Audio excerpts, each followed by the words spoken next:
Hey there, hey, it is Michelle with Brilliant Quest. Let's get on into it. We're going to be talking about you today. We're going to be talking about the rise of the individual. So, what I want you to know is you have the most power that you've ever had as part of the public in known history. Yeah, you do. And let me explain why. The reason why is because you have a certain it's a highly sought after thing that you own, whether you realize it or not. And no, it's not even money. It is your attention. Yes. So bear with me. It's story time. Let me tell you about how your power and the rise of the individual came to be. Okay. Now, because I'm US based, I can talk with some authority about US stuff. So for my visitors and my subscribers all around the world, I see you, boo. I see you. And how about this? If you want me to talk about stuff with you, put it in the comments or send me a message on the community tab or let me know, DM me through social media, and I'll see what we can do. Okay. But back to what I do know. It all started with TV. Now I'm going to try to go through this briefly, and y'all know I get to the point. So what we're going to be talking about is I'm going to tell you a little bit about how the rise of the individual came to be, meaning you and me. And then I'm going to tell you a little bit about the fight for our attention spans. And then we'll finish it up with a little bit about its impact on what's happening in the generation that is making the most powerful inroads for us to gain even more power. All right, so stick with me. So let's start with my story time.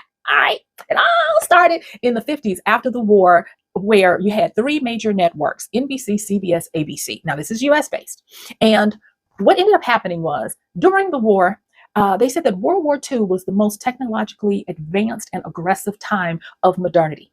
And it is because in World War II, they started with land-based and tanks, and they were able to expand this technology in the span of 5 years, where they went from, pew pew pews and, regular little things to massive ships and even nuclear weaponry.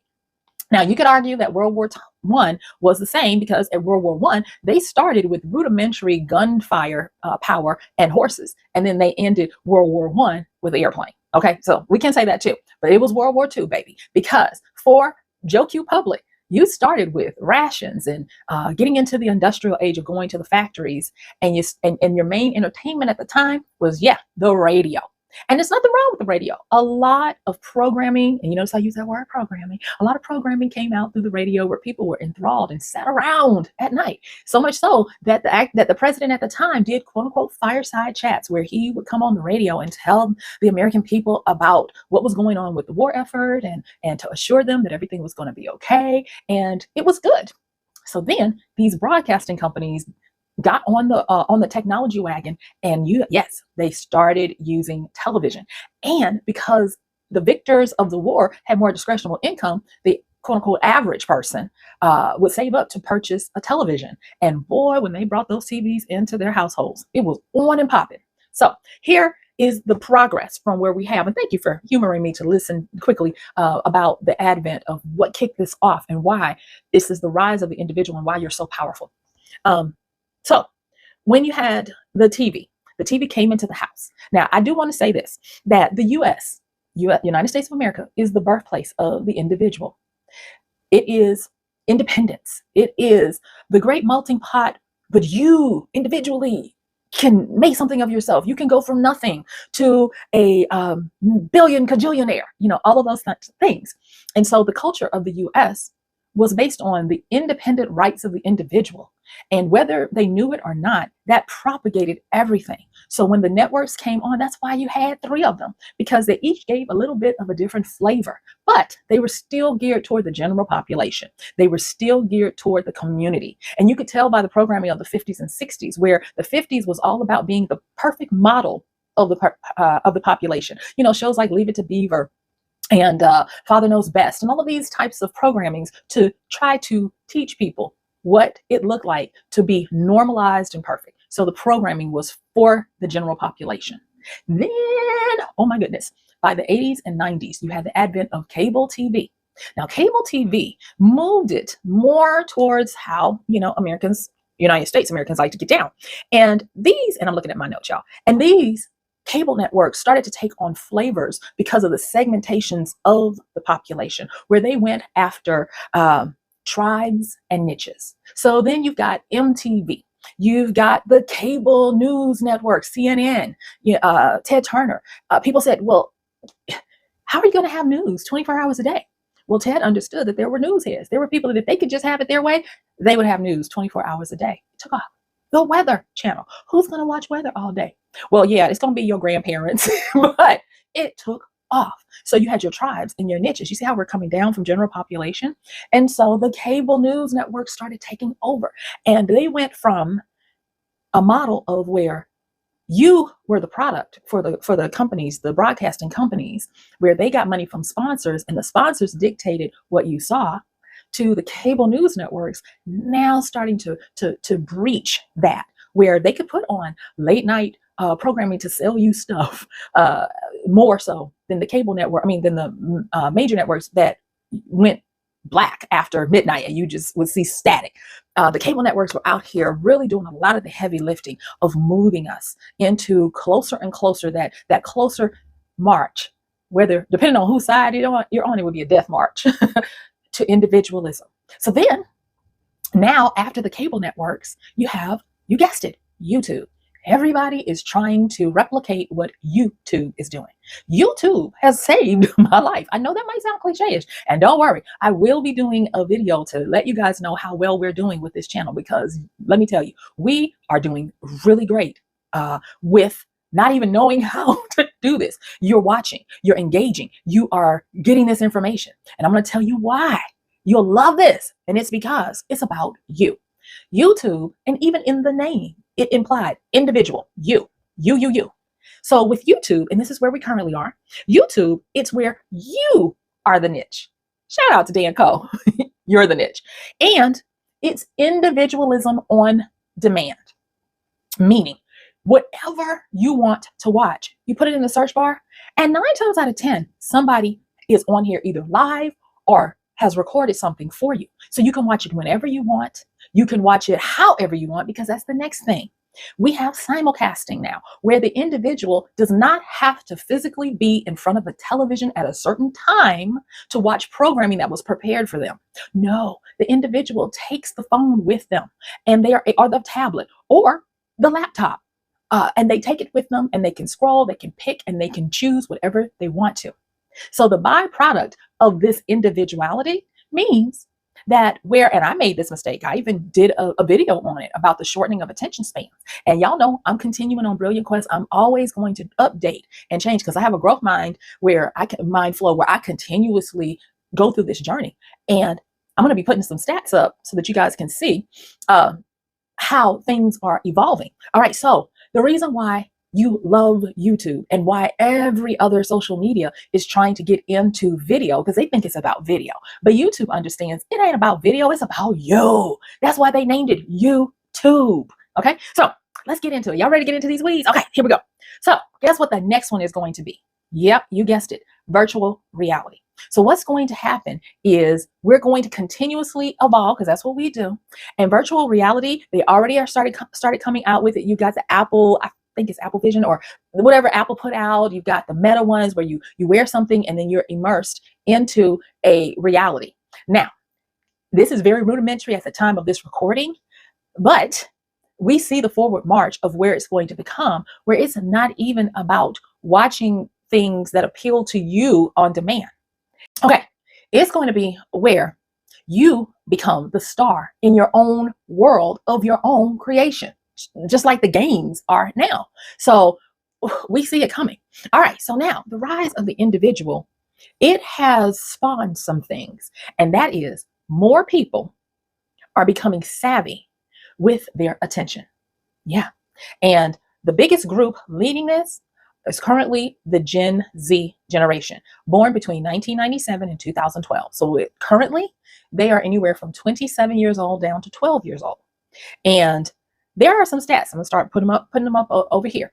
And those stats are that they, when it comes to their attention spans are quote unquote shorter. The reason why their attention spans are shorter is because of technology. But not for the reason you think. It is because of technology, but they are shorter because Gen Zers require different things than the previous generations. First of all, they are the first generation of natives to technology, namely internet, YouTube, and those types of things. If you look at it, YouTube being started in 2005, that's 19 years ago. So you have Gen Zers 16, 17, 18, 19 who were, when they were born, YouTube was a thing. And so they are very savvy when it comes to it. And what that means is they don't waste time on inauthenticity, they don't waste time on fake, and they don't waste time on placating. And that is where marketers and people who used to drive what we were entertained by were raised on. They thought you pandered or you programmed, and you can't do that now because Gen Zers refuse to be programmed, and thus they will find their own way and they will scroll away because they have choices. And thus, when you aggregate all of that, it looks and appears as if they have lower attention spans, but they don't. Their attention spans are just as long as anyone else's, provided they have found something that they connect to. And with that, their impact, oh my gosh, their impact is powerful, because what they do is, it is now where you, not you, yeah, you, but when I say you, I mean, you're in the driver's seat, because for the first time, advertisers, marketers, and even the companies trying to get you to watch their videos are having to follow your lead. And thankfully, the Gen Zers are so solidified in this that their impact is powerful. Let's face it, they're going to be around at least for the next 60 to 80 years. And so how they're getting in here and mixing it up, it's making the whole world change. And so the rise of the individual is so powerful, so much so that it is proliferating into non-Western countries, where you have people from around the world who are embracing the fact that they can plot their own existence, their own individuality, their own entertainment, and they can make it. You have an explosion from people in the countries in Africa getting on YouTube, changing their lives and the lives of so many others. There are people creating, oh my gosh, the resources are innovative, where I watched one the other day from this gentleman. I forget the country in Africa where he was from. He used 2 cans of Sprite in his cell phone and made a better commercial for Sprite than Sprite ever has. I mean, that is the kind of individual potential and power that we're having. But I do need to say this. There is a drawback on all of these things, and it is mental health. And the same generation that's driving all of the way we are now operating in our world is the same generation who is advocating for mental health. I'll put a stat up here, right here, that talks about how they demand it. It is the top thing. You would think it would be more self-centered, but no, it's about the top thing.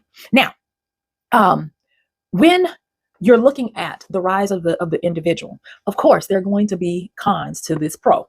And that is because we are so interactive with video, audio, podcast, on demand, like I said, and almost an infinite amount of choices, we are losing the face-to-face interaction, the interpersonal skills. And I want to just make sure that you understand what I'm talking about when I talk about interpersonal. So interpersonal skills, this is where you have an exchange of ideas, of dreams, emotions, and feelings in person. And we need that for our mental health. So therefore, because even though I'm looking at you and you know I'm real, you know I'm being honest, we're not in the same space. And so because of that, our subtle energies are not able to intermingle as much. I didn't say completely, but as much. And therefore, you have a lot of people who are suffering from the interpersonal, in-person, face-to-face touch. Because of this, more people are coming to YouTube and to other places so that they can look you in the eyes and we can conversate. Yeah, I'm smiling at you. It's you. I'm really smiling at you because it is all about you. Okay. All right. And then it is also leading to mental exhaustion because we're coming to YouTube and other video sharing platforms to watch more interaction because we're not getting as much face to face. Right. And so with all of those inputs, we're getting a lot too much of overwhelm. And thus it's creating this crisis. Just at the time of this recording, a senator in our government proposed a 32-hour work week, mentioning some of these very things and how it's too much. We are going to implode and explode if we don't stop and give people time to have a life to themselves, to hopefully get around other people, that they're not forced to be around at work and to be able to have a living wage to thrive and to grow and to do so that they can have a more well-rounded life.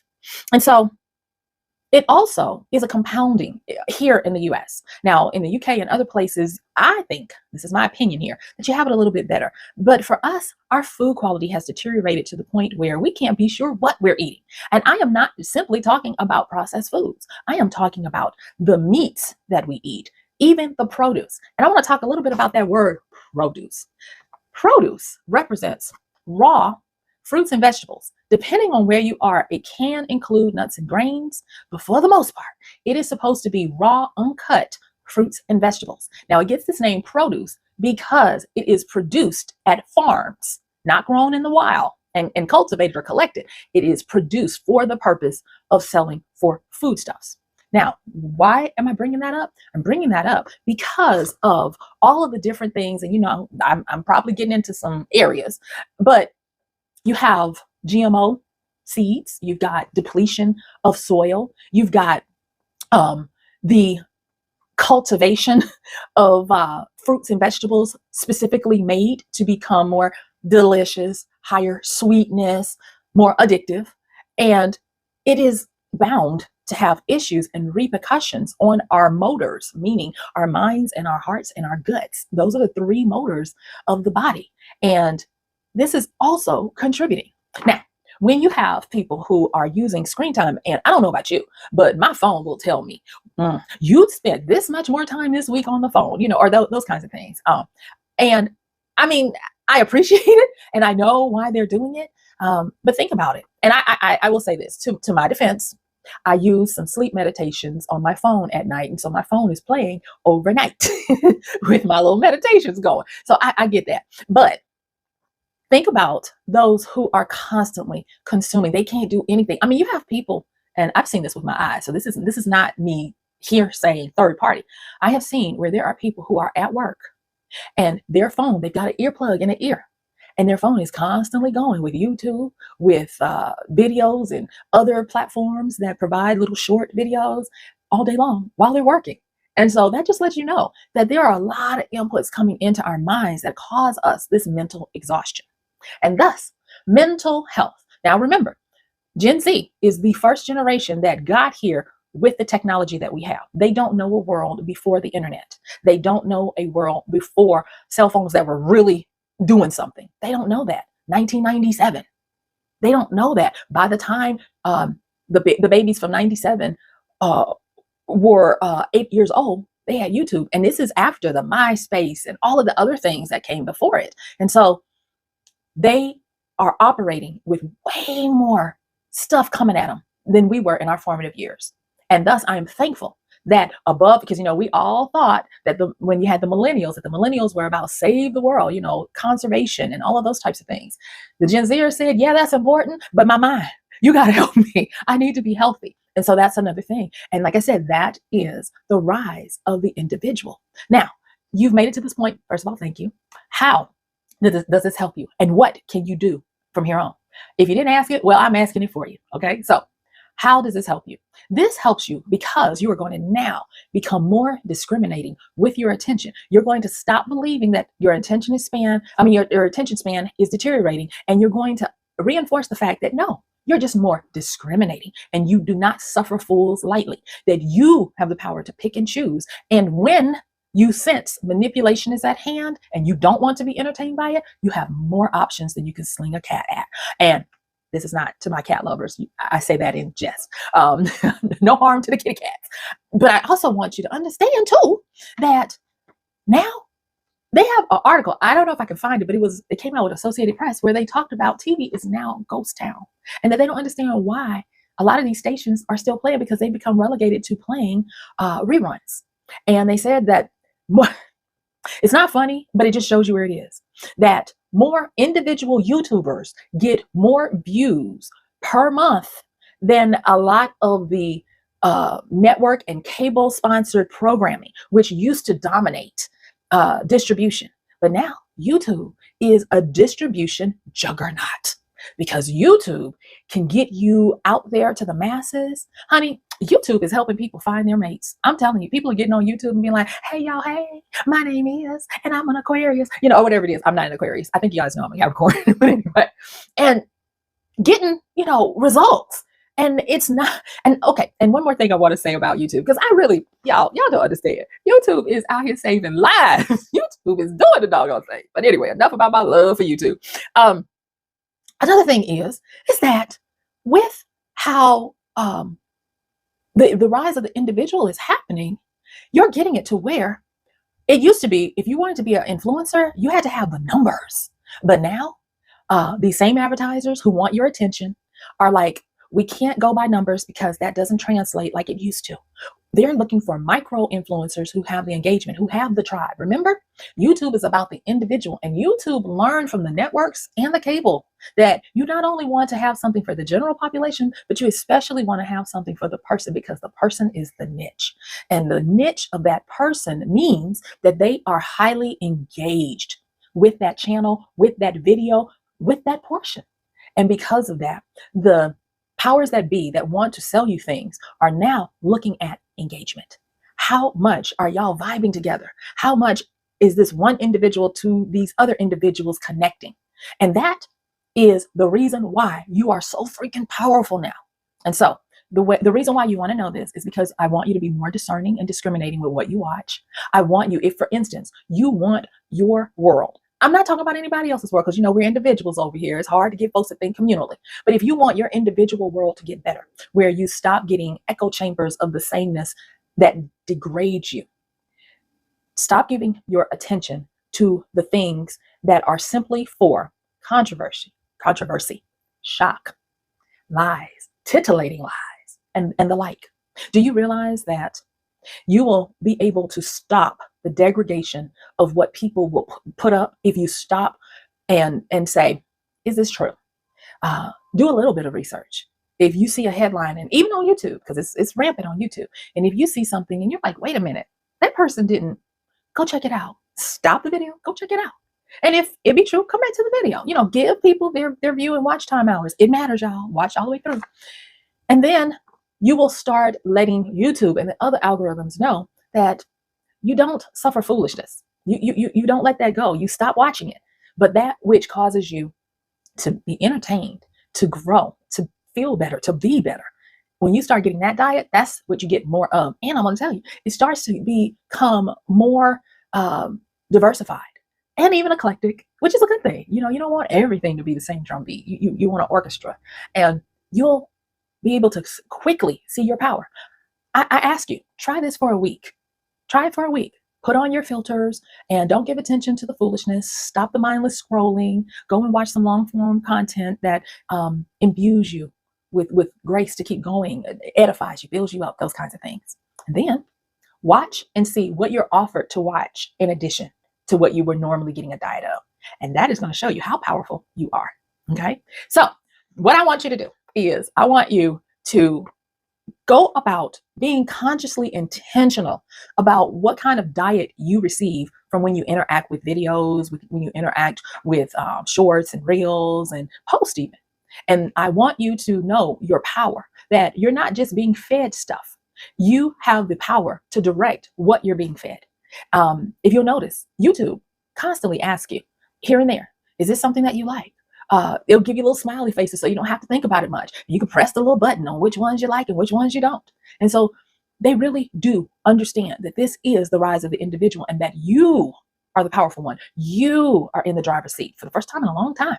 It's been a long time coming, but I want you to go out there and I want you to make your power known. And I want you to understand that you can have whatever you like and all of that good stuff. So guess what? I want you to go on and I want you to watch this next video on your brilliant quest. I want you to like, subscribe, comment, click the notification bell, and share. And thank you so much. Don't forget to check out the description where any books referenced or anything like that is listed. And if you would like to do a one-on-one with me or even a group, check the link in the description for how to set that up. And if you just want to say, hey, I like what you're doing and I want to support the channel, also check the description for links on how to do that as well.